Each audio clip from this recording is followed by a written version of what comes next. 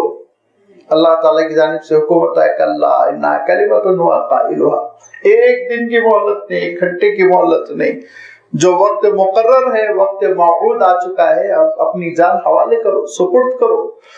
لہذا یا ایھا الانسان ما غرک بربک الکریم، کون سی چیزیں جو تم کو دھوکے میں ڈال رہی ہے؟ شیطان کے وعدے جو تم کو دھوکوں میں رکھا ہوا ہے، اور یہ سمجھا رہا ہے، یہ پٹی پڑھا رہا ہے کہ فلاں چیز کام آئے گی، فلاں چیز کام آئے گی۔ وما یعدہم الشیطان الا غرورا، یہ دھوکے ہیں جو تم کو دے رہا ہے۔ فرما تمناؤں میں تم کو جو الجھا رہا ہے وہ دراصل اس کے دھوکے ہیں، ان دھوکوں میں وہ تم کو ڈال رہا ہے۔ اور اللہ تعالیٰ ارشاد فرماتا ہے یاد رکھو، جب جب شیطان تم سے وعدہ کرتا ہے آگے مستقبل بڑا اچھا ہوگا، کامیاب ہو جاؤ گے اور بڑی سندر اور بڑی اچھی زندگی تم کو ملے گی، تو فرمایا سوائے دھوکے کے کچھ نہیں دیتا ہو تم کو۔